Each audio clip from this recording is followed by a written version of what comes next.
উদ্যোগীজনেহে ঠিক কৰিব যে মই ক'ত উদ্যোগ পাতো, কাৰণ এতিয়া যি উদ্যোগ আহিব ভাৰতত পাব্লিক সেক্টৰ উদ্যোগ নাহে, যি আহিব প্ৰাইভেট সেক্টৰ উদ্যোগ আহিব।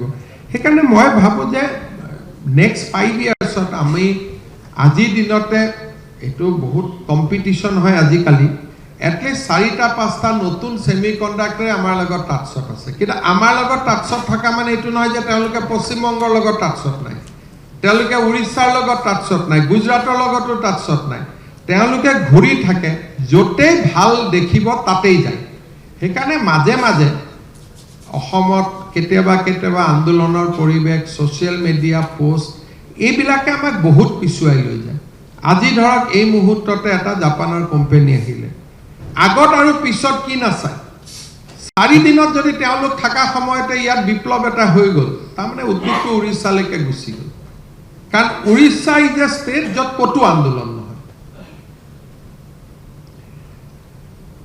তাত মানে আন্দোলনৰ নামেই নাই। কোনোবাই অসমত আহিলে ইয়াত আন্দোলন দেখিলে চিধাই প্লেনৰ টিকট উৰিষ্যালৈকে কাটি দিয়ে। গতিকে আমি উদ্যোগীকৰণ, ফৰেন ইনভেষ্টমেণ্টৰ ক্ষেত্ৰত আমাৰ যিবিলাক সমস্যা, জাপানৰ প্ৰধানমন্ত্ৰীক আমি আনিব নোৱাৰিলোঁ, তাৰ পিছতো জাইকা ইক'চিষ্টেম মই যেনে তেনে আমি এম্বেচিক লকাৰ অমুক লকাৰ চামহাউ উই আৰ মেইনটেইনিং, কিন্তু তেখেত আহিলে আৰু কিমান কাম হ'লহেঁতেন। গতিকে কিন্তু আমাৰ দুৰ্ভাগ্য যে এইবিলাক কথা কৈও যিবিলাক মোৰ দৃষ্টিত বহুত প্ৰয়োজনীয় নহয় সেইবিলাকে আমি আলোচনা কৰি থাকোঁ। সেইকাৰণে মাইণ্ডছেটটো মুখ্যমন্ত্ৰীৰ বদলিলে নহ'ব, ইট হেজ টু গ' ডাউন দ্য লাইন। আৰু সকলোৱে তাত সহযোগিতা কৰিব লাগে, কাৰণ this is a competitive world. বহুত মানুহে কৈ থাকে আদানী আম্বানী অসমত কিয় আহিব?